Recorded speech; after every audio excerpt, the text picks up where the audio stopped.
বিসমিল্লাহির রহমানির রহিম। আসসালামু আলাইকুম। Welcome to Sumi's kitchen and craft. আজ তৈরি করেছি কাঁকরোলের ভর্তা। ভর্তাটা তৈরি করার জন্য প্রথমে আমি কাঁকরোলগুলোকে কেটে ধুয়ে পানি দিয়ে সেদ্ধ করতে বসিয়ে দিয়েছি। কাঁকরোলগুলো যখন সেদ্ধ হয়ে যাবে তখন পানিটা ছেঁকে নিব। পানিটা ছেঁকে নিয়ে কড়াইতে অল্প পরিমাণ তেল দিয়ে কাঁকরোলগুলোকে তেলের মধ্যে দিয়ে দিব।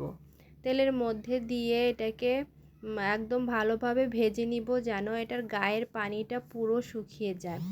আর এর সাথে অ্যাড করে দিব পেঁয়াজ রসুন এগুলো অ্যাড করে দিব, দিয়ে সব উপকরণগুলো সুন্দর করে ভেজে নিব। কাঁকরোলের ভর্তাটা যে এত মজার হয় তা আপনি একবার না করলে বুঝবেন না। এই তো আমি কাঁকরোলগুলোকে সুন্দর করে ভেজে নিচ্ছি। কাঁকরোলের ভর্তাটা আমি অনেকবারই করেছি, আমার কাছে কিন্তু অসাধারণ লাগে।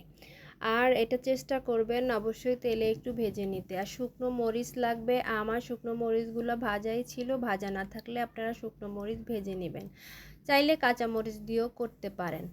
এই তো আমার কাঁকরোল পেঁয়াজ রসুন সব কিছু ভাজা হয়ে গিয়েছে। এখন আমি এগুলোকে একটু পাটায় বেটে নিব। এটা ব্লেন্ডারে বাটতে যাবেন না, সেই ক্ষেত্রে একটু পানি অ্যাড হবে বা এটা স্বাদটা নষ্ট হয়ে যাবে। আর যদি কারো ব্লেন্ডারে পানি ছাড়া ব্লেন্ড করতে পারেন তাহলে পানি ছাড়া বেটে নেবেন।